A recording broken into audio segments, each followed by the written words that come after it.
Hello and welcome to the Gooner Talk, back again with you guys for another episode of what is the Arsenal Transfer Show, joining you every morning at 8 a.m. UK time. Hope you're doing good. Hope you're doing well. Hope you had a good week and you're enjoying the start to your weekend. Friday, of course, yesterday. I hope you had a good end to it. It's always important to end your week well and then go into the weekend as kind of trying to maintain that positivity, I think, is important. And with Arsenal returning, of course, for their final friendly before the Premier League gets back underway, although there could be some behind closed doors things going on in terms of more games before that. I'd be surprised, if there wasn't kind of a game maybe in midweek with there being the Carabao Cup going on. You think maybe Arsenal would take advantage of that period to maybe allow Martinelli and Saka and players like that more opportunities to get minutes into the team. So maybe that's what's going to happen. We'll have to wait and see. Let's see who's joining us live in the chat box this morning. Good morning to everybody. Black Shine, good morning to you, to Odorile, to Harvey, to Jose, to Temi. Good morning to Olu and Steve Stone, Stephen, Benjamin, Amira, and happy game day indeed. Wilson, Pan Rasta, I haven't seen you in a while in the chat box. Good morning to you, Tony, Louis, Stevie, James, good morning. Carl, Matt G, Antonio Machiavelli, and Lynn, good morning, guys. Hope you're good. Hope you're well. Let's crack on with today's stories. First of all, of course, yesterday I was joined by Andrew from Arseblog and, of course, Clive from the Arsenal Vision podcast to have a good chat about Nketiah playing up top, talking about Mudryk as well, which we'll talk a little bit more about shortly, and on the Club World Cup news as well. You've probably seen this, that FIFA are looking to try and implement a 32-team tournament in which we will see clubs, the best clubs supposedly around the world, take part in a competition. We gave our thoughts on this in yesterday's show, so if you haven't yet given this a watch, it is the last upload on the channel, so make sure you go and give that a watch if you have time. Fantastic news for the women's team. Despite the consistent injury issues that we're facing, Beth Mead has signed a brand new contract at the club. A really nice video, actually, they released on the Arsenal website, where Beth Mead kind of gets messages from people from her past and her present, reacting to her signing that brand new deal. So if you haven't already watched that video, it is a nice warming watch during this very cold period of watching Arsenal. So certainly worth your time if you haven't checked that. But congratulations to Beth on her brand new deal. Juventus announced the squad that they'll be taking to Arsenal for today's game. No Dusan Vlahovic in there whatsoever. There's no Chiesa, there's no Bonucci, there's no Wojciech Szczesny either. Lots of players are not involved in the game today. However, Manuel Locatelli is certainly there. We've got players like Moise Kean that is also there as well. Perrin, the Italian goalkeeper, you'll probably be familiar with. Fagioli is also there, another player that's been talked about in the circles of Arsenal. But beyond that, it is a very young team that is expected to be involved. Rugani, previously linked to Arsenal, of course, Italian centre-back. It is a very young team, and Arsenal should, to be honest, be beating this team. They should have beaten Juventus, I think, anyway, even at the top of their powers. But I think that we absolutely have no excuses but to pick up a convincing victory today and see a good performance that should see Arsenal get plenty of the ball. I'm not even sure if Massimiliano Allegri is going to turn up at this stage, because he's not brought many of his first team players to come and play today. We'll have to wait and see what happens. Ben White won the Player of the Month and left a very nice message on his socials, which then got forwarded, of course, through the Arsenal channels as well. So a massive congratulations to Benjamin White on winning the Player of the Month for November for the couple of games that we, of course, played during that month, leading then into the World Cup. Hopefully Ben White returns off the back of this World Cup episode with more confidence, with consistency, and with fitness and readiness that we'll hopefully see more of in today's game.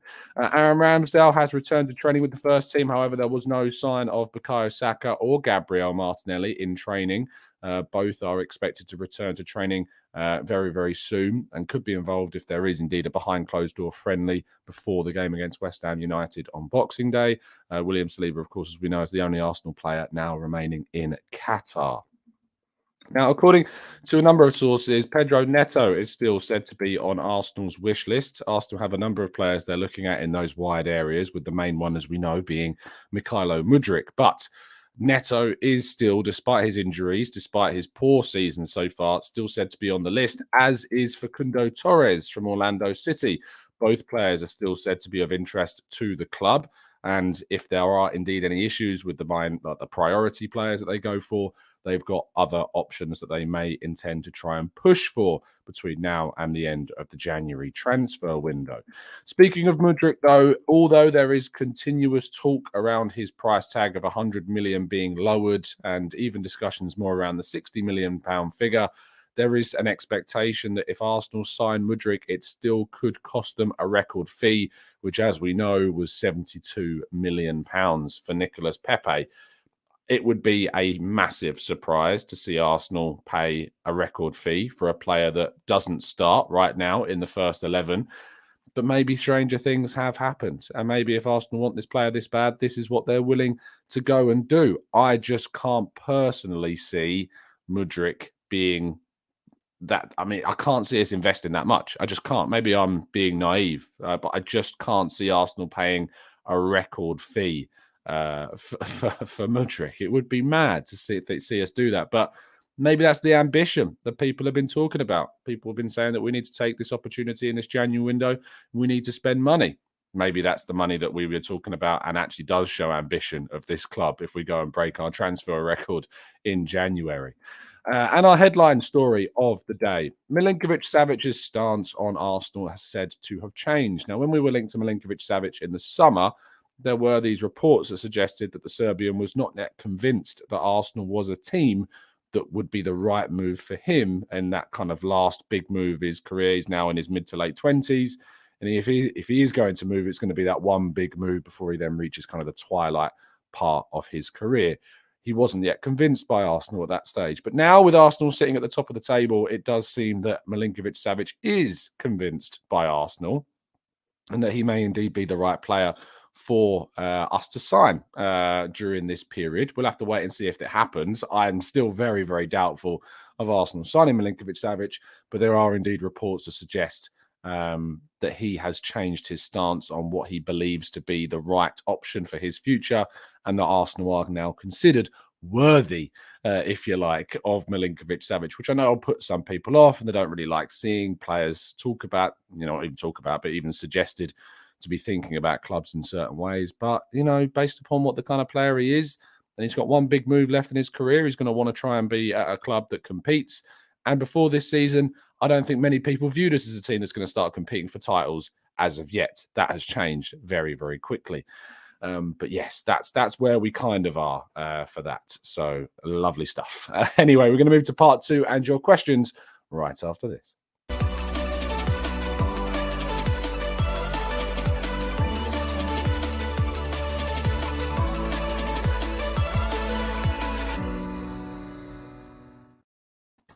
Okay, let's jump into the chat box. I'm only going to be doing a shorter Q&A session this morning because I've got a busy morning ahead of the game a little bit later on, of course. Let's go to James says, that's not ambition. That's just a recipe for Pepe 2.0. That's paying the big fees for Mudryk. I don't know. Every player is different. You don't know how they're going to react. You don't know what Mudryk is going to achieve. It's difficult to... It's difficult to see Arsenal, I think, paying that amount of money, and he would have to have significant justification for them being valued at that kind of figure. But I don't know how much Arsenal will end up paying if they do end up getting him. It's going to be very difficult indeed to see Arsenal not have to pay a very big fee. I just don't know quite how big that fee is going to be.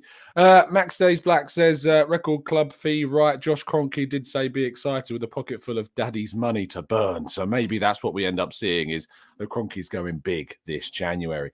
Sam says, are you concerned about the potential political beef between Savic and Xhaka? Could cause unrest in a happy dressing room. I have no idea, Sam, to be honest. I have no idea if there'd be any issue with between Xhaka and the Serbian players. Have I seen videos of Xhaka playing against Serbia and being a little bit, what's the word I'm looking for? Politically aggravating? Is that the right terminology? I'm not sure. I don't know. If a player from one nationality comes into a club and the player is making a judgment based on the country they come from, I'm not really keen on that player being at our club if they're making a judgment on a player just because of where they come from. So I'm not concerned, and I'm hoping I shouldn't have any reason to be concerned if we were to sign anyone from there. Arsenal were clearly very interested in Vlahovic, so they didn't think that was going to be an issue. Do you kind of see where I'm coming from with this one? I don't know why it would be a problem. Let's go to Manu, who says, in your eyes, how much would you pay for Mudryk? Not what he's worth. What would be your maximum price? I feel like 60 is the max I'd go to. But if we signed him for 70, am I going to go, oh my goodness, I can't believe we did that? No, I'm probably not going to do that. I'm going to be excited to see him play. So I'm really not sure that there is a maximum price in my head. It's going to be all about what he does if and when, he signs for Arsenal, what he does and what he achieves. What I would say is that I'm not really sure whether or not this season is what you're going to see and justify his price tag. He's probably going to be coming off the bench, last 20, 30 minutes of games, maybe starting a few games here and there. But whoever comes in this wide role, in this forward role, they're not going to start right now because of the players that we've got. So whoever we sign is going to be on the bench. So if we do sign him, I don't want to see people saying, I can't believe we spent 60 plus million on this guy and he's not starting, because that's not how things work. You don't base the player's quality on their price, and the price does not dictate whether a player starts or not. It's all about the player's profile and the readiness. Ronald says, if we get Tielemans, that means we won't get Bellingham or Sergej Milinkovic-Savic, most likely. I'm going to be real with you. I don't think we're getting them anyway, no matter who we sign in midfield. I don't think Arsenal have got a chance of getting Bellingham. I just don't think the wages match what Arsenal would be willing to pay. And I think that City or Liverpool are going to pay him a stupid amount of money that is just going to blow Arsenal out of the water. And I don't think Sergej Milinkovic-Savic will happen either. I can't see that deal taking place, to be honest. I don't see Arsenal spending 70 million quid on a midfielder. I just can't see it happening.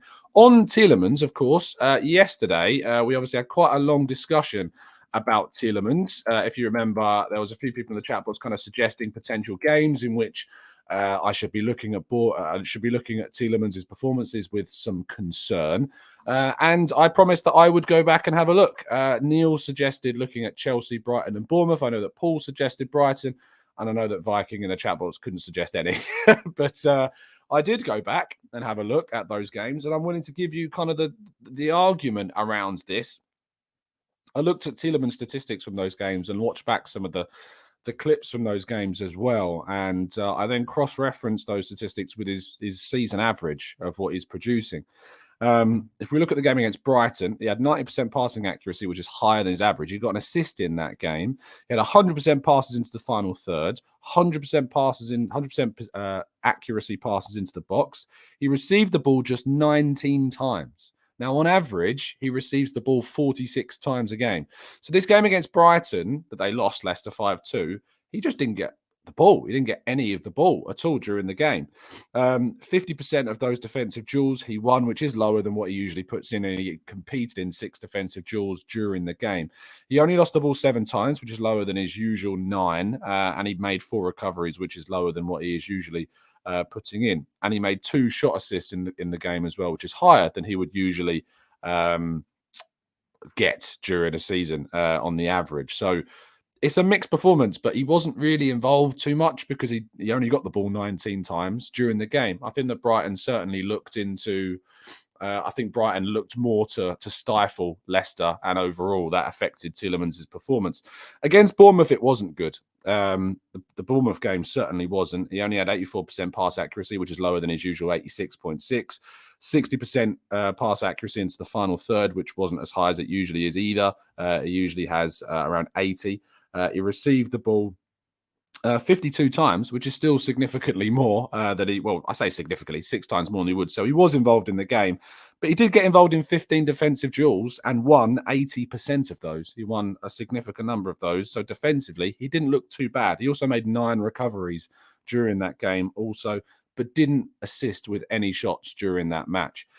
So I don't think that's the best of his performances. However, I think he was more so forced. I think Bournemouth had a great game from when I watched it back. And I think that they certainly were really kind of stifled Leicester City from playing, which ultimately meant that Tielemans and most of the guys like Maddison were on the back foot and really trying to get out and couldn't. And when they were. Now, the Chelsea game is really interesting because Chelsea was another suggestion that we were told to look at. And when looking back at this, Tielemans had a good game in this, not just statistically, but from the clips I watched of Tielemans, he had a good game. 92% passing accuracy. He made 14 passes into the final third and didn't miss the target once. 100% of those passes reached the target. And he tried to make 3 passes into the box, and 2 of those reached the target as well. He received the ball on 56 occasions, made 9 defensive duels, which is more than he usually would across the season. And he succeeded in 67% of those defensive duels. So 6 of those 9 were successful, and he turned over possession for Leicester. He lost the ball 8 times, which is less than he usually does in a season.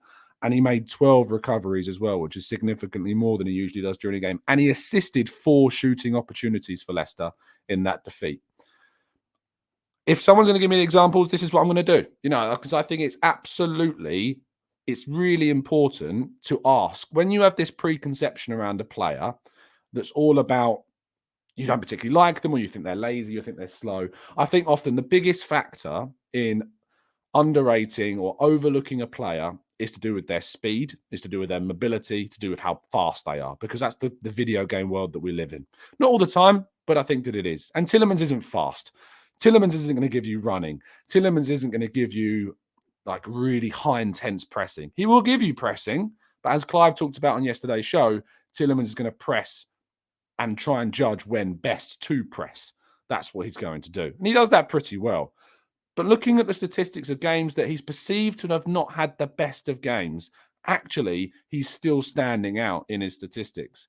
So I would suggest to people, maybe consider the team that he's playing in right now. Maybe consider the fact that things are not going too well for Leicester. And what's also interesting is all of the games that I was given were from before Leicester's little upturn in form, of course, which happened towards the end of the first third of the season, when they beat West Ham, when they beat Everton, when they only just lost to Man City, when they beat Wolves, when they beat Leeds, and when they drew against Crystal Palace. All those last 6 games weren't suggested as examples, and yet they're probably 6 of the best games that Leicester have played this season, and they've really turned their form around. And Tielemans has been a big part of that. In fact, he started every single one of those games and being part of that team. I hope that these statistics have provided some context to the argument discussion that we had yesterday, because I think it's important that when you suggest or have an argument that you back it up with statistics and evidence and facts. So I'm hoping that I've been able to do that. Anyway, let's jump into the chat a little bit more and tackle some more questions. I know I've taken that time to look into that, but I promised you yesterday that I would take the time to look into it, and I did. Let's go to... Thanks, guys. I appreciate it. Some very kind comments coming from you in the chat box. Jabu says, Tielemans definitely improves us. There's no question about that. Add him now and let's win the league. Now, what I will say on the Tielemans argument is that £20 million is too much. 20 million quid is probably too much for a player that has 6 months left on his contract. I think 10 to 15 is max what I play. And even then, Clive talked about this on yesterday's show. You can arguably sell Lokonga or send him on loan and sell him for more than what you bought him for, and then bring the Tielemans in on a free. Now, the only thing that's really kind of pushing me to sign Tielemans is because I don't really see any other midfielders that I think are going to have an impact this season.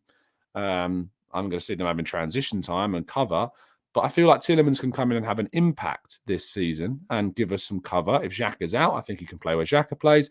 Erdegaard's out, I think he can play where he plays, and I think that you could then bring Vieira in and play kind of Vieira, Tielemans, and Partey as a midfield free. Say Erdegaard is not there. I think that gives you options, and we've got the FA Cup and the Europa League to come, and I think rotation is going to be important. It is going to depend on the fee, though. I don't really want to see us paying 20 million quid for a player that has 6 months left on their contract. It is too much. But I would be very open to seeing Tielemans join. And I think there are certainly people overlooking what he would bring into the team. Namdi says, with the return of Smith Rowe and the bigger recruitment pool from the Champions League qualification in the summer, why would Tielemans or any other centre mid be a priority in January? I just don't see it happening. Because of where we are, Namdi, because of where we are in the table, and because of the opportunity that we've got to potentially be title challengers for the foreseeable future. That's why. And I also, names like Bellingham, names like Milinkovic-Savic, I just don't see them happening. I just don't see it happening, unfortunately.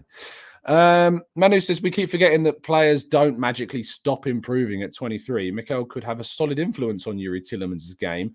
Just look what happened with Xhaka. Cabu says, Tom, you really like Tielemans. I'd say I'm a 7 out of 10 on Tielemans. I think I like a lot of other players more than Tielemans. You know, if it's a choice between signing Milinkovic-Savic and Tielemans, it's Milinkovic-Savic all day long. So don't let that affect what you think of me with the opinion of Tielemans, because it's not about really liking the player. I really like Dominik Szoboszlai. I really like Marco Asensio. Would I sign either of them right now? No. So it's not to do with that. And that's not the reason why I'm supporting this idea. I think it's because he's the best potential option this January to give us an immediate impact and add quality to the team. So there you go. Wilson says, oh, come on, Tom. 20 million is a reasonable amount of money for Tielemans. This guy is Premier League proven and a very good player. If he was on a 5-year contract, maybe, but not with 6 months left on his deal. 20 million is a lot of money. A lot of money. And I don't really want to see Arsenal overpaying for a player that they can get for free in the summer and potentially undermining what we might be able to do with other players in this January window. You've got to be smart. You've got to be cautious. You've got to make sure that you make the right decisions. That's really, really important. Benjamin Clark says, Tom, are we in danger of looking very silly this January? Either we pay too much for Mudryk or again miss out on a target. And that's the whole world knows that we are after him.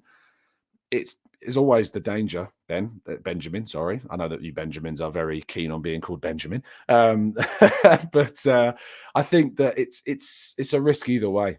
You're always going to take a risk. You're always going to have to, push the boat out a bit when you make a signing, or don't. You need to make sure that you get the right players for the right price. And sometimes you don't do that. But what I would say is that I think we should have faith in the people making the decisions at the club right now, because I think they've given us enough reason to have faith in them. So whatever happens this winter, other than if we sign nobody, I will certainly back it. I will certainly be open to seeing what the players they sign are. Benjamin Clark says, no, Ben is just fine, Tom. No, it's not. I know it's not. Your people, the Benjamins of the world, must be called by their full name. That's how it works. Anyway, thank you guys for tuning in. It's been a genuine pleasure. Sorry for the slightly shorter show. As I say, I'll be at the Emirates a little bit later on today covering Arsenal's game against Juventus. Very much looking forward to getting there. Hopefully travel's not going to be too bad. No trains today because of train strike. So if you are indeed planning on going to the game, make sure you do check how you're getting there. Stay safe, stay warm, because it's going to be very, very cold. But most importantly, have a great weekend. I'll see you tomorrow. Go watch the show I did with Arseblog and Clive. Certainly worth your time. And other than that, I'll see you very, very, very, very, very, very, very, very soon. I don't know why I'm losing it. I am. Have a great day. And as always, up the Arsenal.